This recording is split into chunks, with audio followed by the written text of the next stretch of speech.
वालेकुम, मैं हूं रेहान तारिक और आप देख रहे हैं 10 तक। मुल्क की सियासी सूरत हाल महीनों, हफ्तों, दिनों में नहीं बल्कि घंटों के हिसाब से तब्दील हो रही है।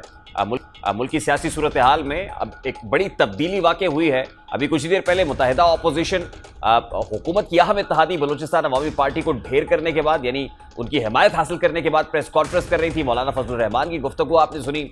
आसिफ अली जरदारी साहब मुखातिब थे और अपोजिशन लीडर खुद यानी कायदे इस बेखिलाफ शहबाज शरीफ साहब इस पर कॉमेंट कर रहे थे और वो कह रहे हैं कि हमारे पास नंबर्स पूरे हैं। ये तो प्लस की बात हो रही है, सरप्लस की बात हो रही है। जहां ऑपोजिशन जमातें सरप्राइज दे रही है, वहीं ऑपोजिशन जमातों को आज पंजाब से बड़ा सरप्राइज मिल गया है। लेकिन एक सरप्राइज ऑपोजिशन की जानिब से हुकूमत को भी दिया गया है। आज ही ऑपोजिशन ने वजीर आला सरदार उस्मान बुज़दार के खिलाफ तहरीक अदम एतमाद पेश की, जबकि आज ही स्पीकर पंजाब असेंबली परवेज इलाही अचानक वजीर आजम से मुलाकात करने के लिए बनी गाला जा पहुंचे, जहां वजीर आजम ने उन्हें वजीर आला पंजाब बनाने की ऑफर की, जिसे मुस्लिम लीग काफ ने कबूल कर लिया है। दूसरी जानिब जो बलूचिस्तान अवामी पार्टी के 5 मेंबरान हैं, वो कौमी असम्बली ने 5 मेंबरान कौमी असम्बली, उन्होंने ऑपोजिशन का साथ देने का ऐलान कर दिया है। अगर नंबर गेम की बात की जाए तो इस वक्त नंबर गेम के अंदर अगर आज के इजलास में देखा जाए तो 161 ऑपोजिशन के लोग मौजूद थे। 161 वो थे। यहाँ काफ लीग ने गो के वजारत आला की ऑफर कबूल किया चौधरी परवेज इलाही साहब ने, लेकिन उनके अपने मिनिस्टर, सिटिंग मिनिस्टर जिन्होंने कैबिनेट से इस्तीफा दिया, तारिक बशीर चीमा, वो ये कहते हैं कि वो हर सूरत ऑपोजिशन का साथ देंगे तहरीक अदम एतमाद के मामले पर। यानी 161 लोग ऑलरेडी ऑपोजिशन के साथ हैं। तारिक बशीर चीमा साहब का वोट शामिल कर लिया जाए 162 हो जाते हैं। शाहजैन बुख्ती जमहूरी वतन पार्टी के अगर उनका वोट भी शामिल कर लिया जाए तो कुल 163 बनते हैं। और अब बलूचिस्तान अवामी पार्टी भी ऑपोजिशन के साथ आ गई है। यानी नंबर गेम इस वक्त 168 की है जो ऑपोजिशन के पास है। लेकिन वो ये क्लेम कर रहे हैं कि आइंदा आने वाले 24 से 48 घंटे के अंदर हम 178 से ज्यादा लोगों की हिमायत जो है वो आपके सामने रख देंगे। अब काफ लीग जो कुछ कर रही है, इसका फायदा किसको होगा?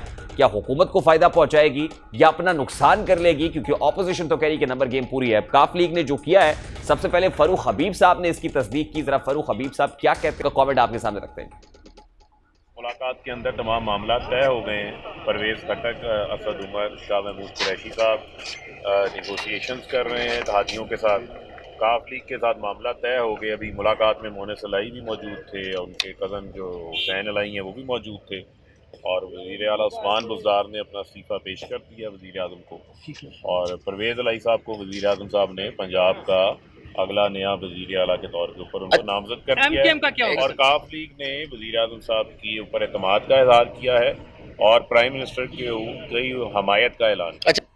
अब ये बड़ी अहम डेवलपमेंट है। गुज़श्ता रोज़ वज़ीर आज़म इमरान खान साहब ने इस्लामाबाद में एक जलसे से खिताब किया। उसके बाद से सिचुएशन ऐसे इवॉल्व हुई है कि पहले तक तो इमरान खान साहब ये कह रहे थे कि अब किसी से रब्ता नहीं करेंगे, इत्तेहादियों से कोई मुलाकात नहीं होगी, मुनहरिफ अरकान के साथ कोई बातचीत नहीं होगी। लेकिन आज अब ना सिर्फ ये कि काफ लीग से बातचीत हुई है, मामलात को सेटल करने की कोशिश की गई, बल्कि MQM के साथ मामलात को तय करने के लिए भी चौधरी परवेज इलाही साहब को टास्क सौंप दिया गया है। और फिर सेनेटर फैसल जावेद ये कहते हैं कि मुनहरिफ लोगों में से तकरीबन 8 लोग अब फिर हुकूमत से राब्ते में हैं, वापस आ गए हैं। एक तरफ हुकूमत है बड़ी कॉन्फिडेंट दिखाई दे रही है, और एक बात का क्रेडिट तो हुकूमत को देना पड़ेगा कि हुकूमत आखिरी बॉल तक लड़ रही है और इतनी आसानी से तहरीक अदम एतमाद कामयाब होती हुई दिखाई नहीं दे रही है। लेकिन एक और इंपॉर्टेंट बात यह है कि हुकूमत घुटनों पर भी आ गई है, क्योंकि वही सरदार उस्मान बुज़दार जो तब्दीली की अलामत हैं, वही सरदार उस्मान बुज़दार जिन्हें पाकिस्तान तहरीक इंसाफ ना सिर्फ खुद कहती बल्कि इमरान खान साहब उन पर कितना एतमाद रखते हैं। ज़रा इमरान खान साहब का और उस्मान बुज़दार साहब का ये जो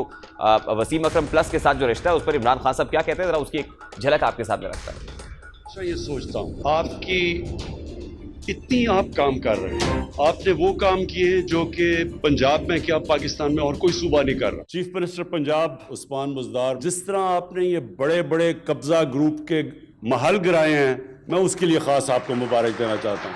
कहते हैं जी वो आपने इमरान खान, ये शुरू में बड़ा मुझे आया कि जी आपने किसको चीफ मिनिस्टर बना दिया।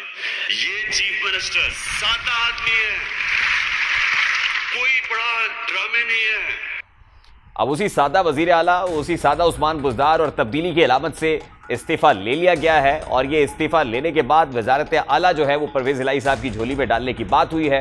परवेज़ इलाही साहब ने इस ऑफ़र को कबूल भी कर लिया है। लेकिन बड़ी अहम इंपॉर्टेंट बात यह है कि परवेज़ इलाही साहब की वजारत आला की ऑफ़र कबूल करने के बाद खुद काफ लीग यूँ लगता है कि अंदरूनी इख्तलाफात का शिकार हो गई है, क्योंकि चौधरी शुजात हुसैन साहब से शायद इस पर गो हेड नहीं लिया गया था और उनकी रिजर्वेशन अपनी जगह पर बरकरार हैं। उनके साहबजादे चौधरी सालिक हुसैन साहब इस तरह के सिग्नल्स दे रहे हैं कि जिससे लगता ये है, तासुर ये मिलता है कि टूट फूट का शिकार काफ लीग है। और अगर काफ लीग टूट फूट का शिकार होती है और तारिक बशीर चीमा साहब जैसे कह रहे हैं कि वो वोट ऑपोजिशन को देंगे, तो तारिक बशीर चीमा ही नहीं होंगे, बल्कि फिर आप ये समझिए कि चौधरी सालिक हुसैन जो है वो भी वोट ऑपोजिशन के पलड़े में डालेंगे, और उनके साथ साथ चौधरी हुजात हुसैन के जो साहबजादे हैं वो भी वोट ऑपोजिशन के पलड़े में डालेंगे। तो उसके बाद सिचुएशन क्या बनेगी? क्या काफ लीग ने कोई घाटे का सौदा तो नहीं किया है वजारत आला कबूल करने के बाद? ये भी बड़ी इंपॉर्टेंट बात है, क्योंकि ऑपोजिशन बड़ी कॉन्फिडेंट है, और इतनी कॉन्फिडेंट है कि आज आसिफ अली जरदारी साहब ने बकर शहबाज शरीफ साहब को वजीर आजम तक कह दिया। जैसे आपको पता है कि आजकल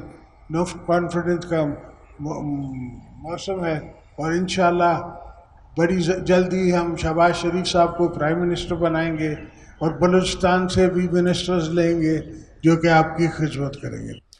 मुत्तहिदा अपोजिशन तो बड़ी कॉन्फिडेंट है, लेकिन हुकूमत के एतमाद के पीछे क्या है और हुकूमत ऐसा क्या कर रही है? मेरे साथ सीनियर तज्जियाकार जावेद इकबाल साहब भी स्टूडियोज में मौजूद हैं, लेकिन मुझे पाकिस्तान मुस्लिम लीग नून के रहनुमा निहाल हाशमी साहब ने भी ज्वाइन किया है। जावेद इकबाल साहब, सबसे पहले निहाल हाशमी साहब को शामिल कर लेते हैं, उनसे जानते हैं क्योंकि रैली के साथ इस वक्त सफर कर रहे हैं। अस्सलाम वालेकुम निहाल साहब, बहुत शुक्रिया आपके वक्त के लिए। निहाल साहब, सबसे पहले तो फरमाइएगा, गुज़श्ता रोज काफ लीग से आपकी मुलाकात हुई, कोई डेडलॉक रहा, काफ लीग को कन्विंस नहीं कर पाए कि आज चौधरी परवेज इलाही बनी गाला पहुंचे और बाकायदा तौर पर हुकूमत की हिमायत का ऐलान भी कर दिया?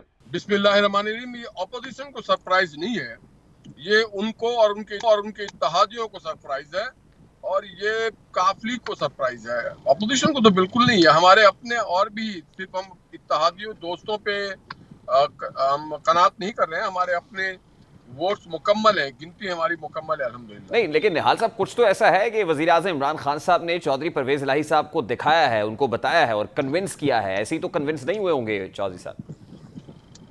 देखिए जी, इक़्तिदार एक ऐसी चीज है कि वो बहुत सारी चीजें कन्विंस किए बगैर ही लोग उस पे सरखम तस्लीम कर देते हैं। नहीं, लेकिन ये इक़्तिदार, ये शायद वजारत आला की ऑफर तो नून लीग भी दे रही थी चौधरी परवेज इलाही को। नहीं, नून लीग ने कभी, आप बता दें कि मियां नवाज शरीफ साहब ने कभी कहा हो, या मरियम बीवी ने कहीं पे कहा हो कि हम वज़ीर आला के जो सीट है वो मख्तस करते हैं जनाब परवेज इलाही के लिए?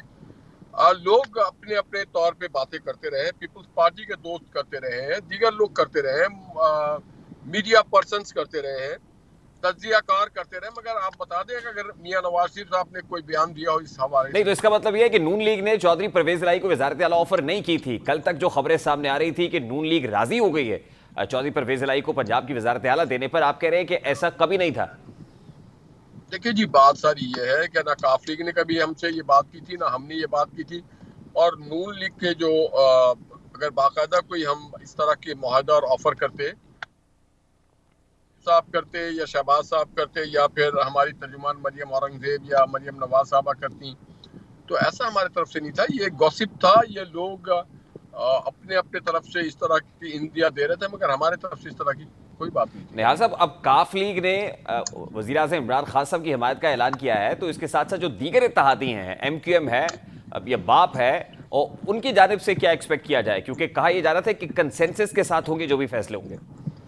देखिए, इस पूरे जो सिनेरियो है इसमें हर कोई अपने मफाद की जंग लड़ रहा था, और हम जो PMLN है वो पाकिस्तान के अवाम की जंग लड़ रहे हैं। हम महंगाई के खिलाफ रैली में शामिल हैं, हम अवाम की जंग लड़ रहे हैं। हम अगर सड़कों पे, गलियों में और शहरों में घूम रहे हैं तो अवाम के साथ घूम रहे हैं, हम इक़्तिदार के साथ नहीं घूम रहे हैं। जो लोग इक़्तिदार के साथ घूम रहे हैं वो इक़्तिदार के मामला तय कर रहे हैं, हम तो नहीं कर रहे हैं। लेकिन निहाल साहब, देखिए कि आज ही वज़ीर आला पंजाब सरदार उस्मान बुज़दार के खिलाफ तहरीक अदम एतमाद पेश हुई, असम्बली सेक्रेटेरिएट के अंदर रिक्वेजिशन जमा कराई गई, और आज ही के दिन काफ लीग का हमायत करना पाकिस्तान तहरीक इंसाफ हुकूमत का, तो अब उस तहरीक अदम एतमाद का क्या होगा?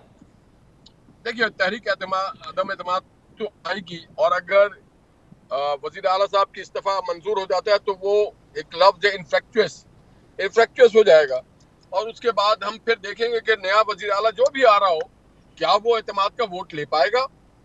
ये एक सवालिया निशान है, बहुत बड़ा सवालिया निशान है कि क्या तहरीक नहीं, लेकिन ये मैं इसलिए जानना चाह रहा हूँ, ये सवालिया निशान तो फिर आपके लिए भी है ना, क्योंकि काफ लीग की हिमायत होती आपके साथ, हुकूमती इत्तेहादी आपकी सफ़ों में शामिल होते, तो शायद आप इस पोजीशन में होते कि पंजाब के अंदर अदम एतमाद लाते। अब जब चौधरी परवेज इलाही को वजारत आला सौंप दी जाएगी तो काफ लीग तो ऑब्वियसली सपोर्ट करेगी ना?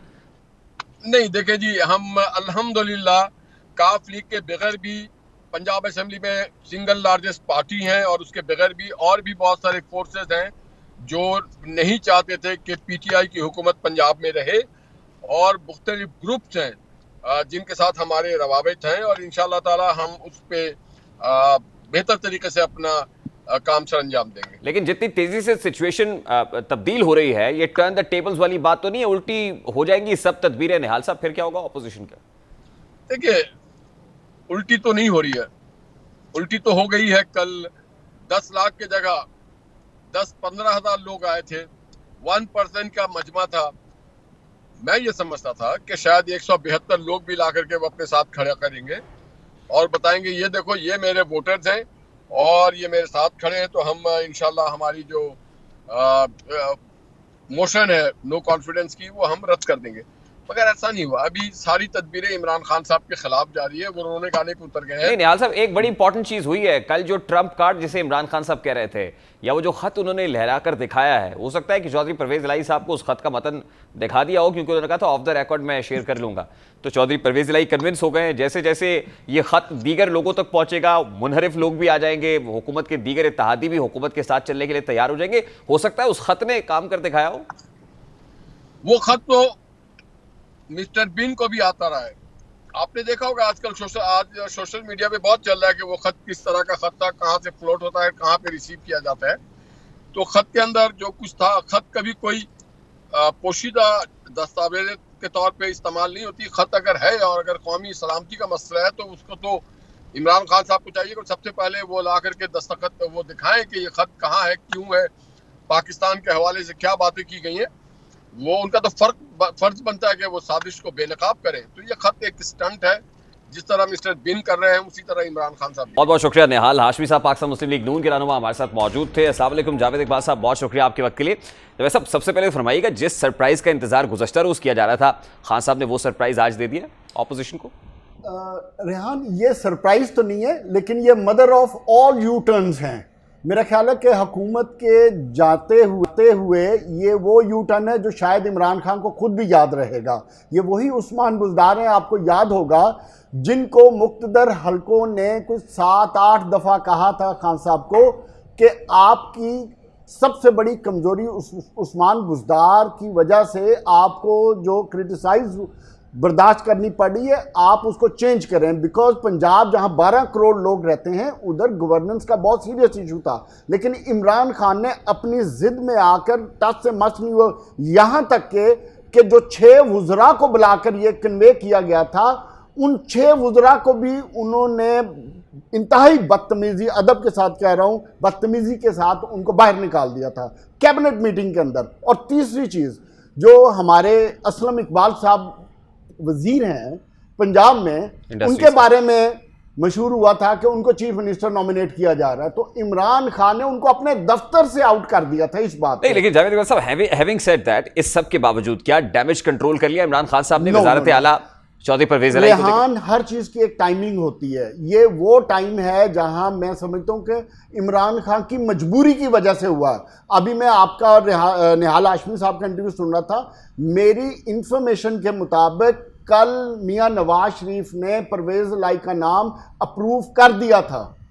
मैं फिर रिपीट कर रहा हूं कि अप्रूव कर दिया था। What made Pervaiz Elahi to meet Imran Khan sahab? Bani गाला और फिर एक्सेप्ट कर लेना उनकी ऑफर वज़ारत आला। मैं बताता हूं उसकी मजबूरी क्या है। परवेज इलाही को मैं समझता हूं कि अगर आप मोनस इलाही साहब की माजी की स्टेटमेंट्स लें, अगर उनको ज़हन में रखें, तो परवेज इलाही की सबसे ज्यादा कमजोरी मोनस इलाही है। तो मोनस इलाही मैं समझता हूं वो परवेल किया है और इस मजबूरी में यह फैसला हुआ। आपने बताया चौधरी शुजात, में इस बात को 100% इंडोर्स करता हूं कि इस फैसले से चौधरियों की फैमिली में और काफ लीग में एक बहुत सीरियस आने वाले वक्त में डेंट होगा। और दूसरी इंपॉर्टेंट चीज, मुझे आने वाले वक्त में अगर यह फैसला एज इट इज रहा और इसमें कोई तब्दीली ना आई, तो मुझे काफ लीग का मुस्तकबिल भी इंतहाई मखदूश नजर आ रहा है। और तीसरी बात, what are they looking for? और तीसरी बात मैं आपको बताऊं, तीसरी बात इंपॉर्टेंट, जहां तक मुतदा अपोजिशन का ताल्लुक है, मुझे नहीं लगता कि इस फैसले से उनको कोई फर्क पड़ेगा। बिकॉज कि ये जो इस दफ़ा vote of no confidence plan हुई है, रेहान एक बात जहन में रखें, इस दफ़ा बड़े डिफरेंट स्टाइल में प्लान हुई है। इसको प्लान इस तरह किया गया है कि मूव करने से पहले इन्होंने नंबर गेम पहले पूरी की है। वो उन्होंने अपनी नंबर गेम पूरी करने के बाद फिर इत्तेहादियों की तरफ गए और उसका रिजल्ट आप देखें कि चौधरी परवेज इलाही की सियासत पिछले अगर 4-6 हफ्तों की देखें तो बहुत डामाडोल चलती रही है हर तरफ से, और अवाम में और हर हल्के में एक बात क्लियर हो गई कि चौधरी परवेज इलाही चीफ मिनिस्टर के लिए कोई भी सौदेबाजी कर सकते हैं। एक होता है कि आप असूलों की सियासत करें, एक होता है सौदेबाजी करना। मैं ये समझता हूं कि चीफ मिनिस्ट्री के लिए जितना खेल उन्होंने खेला वो एक सौदेबाजी था और उसकी टाइमिंग में शायद वो लेट हो गए, उनको फायदा नहीं होने वाला। लेकिन बड़ी इंपॉर्टेंट बात यह कि चौधरी परवेज इलाही के इस पर्टिकुलर डिसीजन के बाद उनके पॉलिटिकल करियर पर क्या इंप्लीकेशंस होंगे, फ्यूचर काफली का क्या दिखाई दे रहा है, इस पर मुझे बात करनी, लेकिन मुझे क्योंकि ब्रेक लेने का कहा जा रहा है producer, let's take a very quick short break. Break के बाद वापस आते हैं, गुफ्तगू को यहीं से जोड़ेंगे।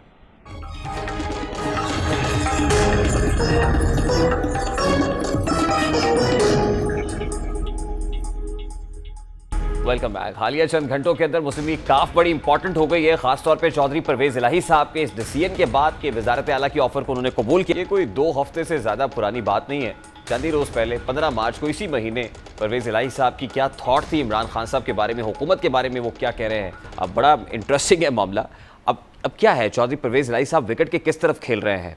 क्या नेपी बदली गई है उनके? मेरा ख्याल है कि अब काफली की अपनी नेपियाँ बदलने का टाइम शुरू हो गया है और उनको जो पहली नेपी और आफ्टर शॉक्स आए हैं वो तारिक बशीर चीमा साहब की शक्ल में उनको मिल गया है और मेरा ख्याल है कि यही वो सिग्नल है जिसका उनको समझ आ जानी चाहिए कि उनकी पार्टी का आने वाले दिनों में क्या मुस्तकबिल है। देखें रेहान, एक बात आप समझें, ये जो नो कॉन्फिडेंस मूव है इसका आज की सियासत से शायद थोड़ा सा ताल्लुक होगा लेकिन मुस्तकबिल की सियासत से ज़्यादा ताल्लुक है। क्यों कि ये जो तमाम लोग आने वाले इलेक्शन के बारे में बात कर रहे हैं, आने वाले इलेक्शन को जीतने के बारे में बात कर रहे हैं। अगर आपने देखा होगा कि जो मुनहरिफ अराकीन हैं उनका भी एक ही ऑब्जेक्टिव था कि नो कॉन्फिडेंस तो एक सेकेंडरी चीज़ है, बट प्राइमरीली हमें आप आने वाले इलेक्शन में टिकट्स देंगे, जिसकी नवाज शरीफ ने अप्रूवल दी तो चीज़ें क्लियर हुई। और इसी तरह तारिक बशीर चीमा साहब का अगर आप ट्वीट देखें, उन्होंने कहा कि मैं अपने हल्के के गरीब और महंगाई ज़दा अवाम का साथ नहीं छोड़ सकता, इसलिए मैं इस हुकूमत को अगर जिंदा रहा तो वोट नहीं दूंगा। इस बात में हर चीज़ आपको खुल के सामने आ गई कि ये तमाम लोग इस आप ये कह रहे हैं कि चौधरी परवेज इलाही ने इस डिसीजन से अपने सियासी मुस्तकबिल पर कुल्हाड़ी मार दी है। बहुत बड़ा, यानी यूं कहिए कि घाटे का सौदा किया है। नो, अब मुस्लिम लीग का उन्होंने सिर्फ अपनी जात के लिए नहीं, अपनी पार्टी के लिए सबसे घाटे का सौदा किया। मुस्लिम लीग काफ जो बड़ी दानिशमंदाना फैसले करती है, बड़ी बुर्दबारी से काम लेती है, नपे तुले फैसले करती है, व्हाट मेड देम बिहेव सो? क्या ये कोई जज्बाती फैसला है? रेहान, एक चीज होती है ओवर थिंकिंग। जब आप बहुत ज्यादा प्लस माइनस करना शुरू कर दो, ओवर थिंकिंग करना शुरू कर दो, तो फिर ऐसे असरात आते हैं। लेकिन मैं ये समझता हूं कि ये पार्टी का डिसीजन नहीं है, ये परवेज इलाही की सोच पर मोनस इलाही परवेल कर गए। आपको इस तरह कह लें कि चौधरी मोनस इलाही का चूंकि टिल्ट और आपने देखा होगा उनकी स्टेटमेंट्स और जिस तरह की उनकी सोच थी, उस वजह से ये फैसला करने पे मजबूर हुए हैं। मैं बावसूख ज़राए क्या मैं आपको 100% कंफर्म कर रहा हूँ कि विद इन दी पार्टी इस सोच के हामी लोग नहीं हैं। क्यों? इसलिए कि आने वाले वक्त में उनको अपनी सीटें पीटीआई के प्लेटफॉर्म या इत्तेहादी के तौर पर लड़ने के साथ उनकी सीटें जाती हुई नजर आ रही हैं। उनको पता है कि आने वाले वक्त में आज हमारे पास 10, 12, 14 लोग हैं, वो नहीं रहेंगे। और दूसरी इंपॉर्टेंट बात, मैं समझता हूं कि परवेज इलाही साहब अपने आप को बहुत ज़्यादा ओवर वैल्यू कर रहे हैं।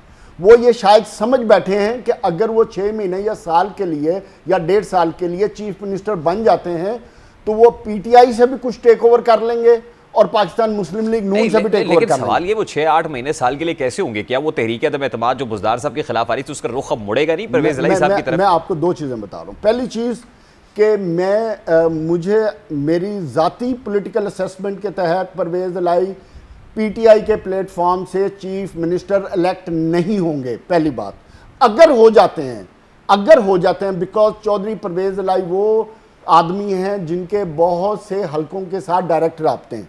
अगर किसी वजह से वो न्यूट्रल होने का फैक्टर आगे पीछे हुआ तो फिर लाइकली चांस है, लेकिन ये बड़ी इंपॉर्टेंट बात करें ना, यही तो सवाल मैंने आपसे किया था कि नापी चेंज हो गई है, मैं यही आपसे जानना चाहता अभी तक नहीं हुई है, लेकिन आने वाले वक्त में अगर ऐसी कोई चीज होगी तो उसकी भी मैं आपको चीज बता दूं कि परवेज इलाही साहब हमें बड़ी क्विक शॉर्ट ब्रेक लेने का कहा जा रहा है। मैं सब ब्रेक लेते हैं, जावेद इकबाल साहब मौजूद है, let's take a very quick short break.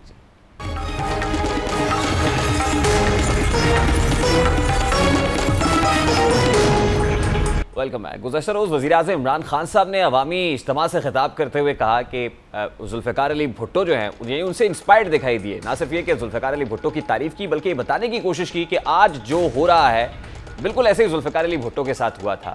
अब जुल्फ़िकार अली भुट्टो जब अमेरिका गए थे तो उन्होंने क्या किया था, और आप यानी इमरान खान साहब जब अमेरिका से वापस आए तो उन्होंने कैसे इसको वर्ल्ड कप जीतने से ताबीर किया। आज मुझे ऐसा लगा कि मैं किसी बाहर दौरे से नहीं आ रहा, वर्ल्ड कप जीत के आ रहा हूँ। जावेद इकबाल साहब, मेरे पास 10 सेकेंड्स हैं। जुल्फ़िकार अली भुट्टो आज at this point in time Bhutto का और इमरान खान साहब का कोई तकाबली जायजा बनता है? कोई मुआवजा दूर तक नहीं है, और मैं समझता हूँ इमरान खान सिर्फ इमरान खान ही बन जाए तो वही काफ़ी है उनके लिए। बहुत बहुत शुक्रिया जावेद इकबाल साहब हमारे साथ मौजूद थे। प्रोग्राम का वक्त अपने इख्तिताम को पहुंचा, आपसे मुलाकात होगी इंशाल्लाह कल।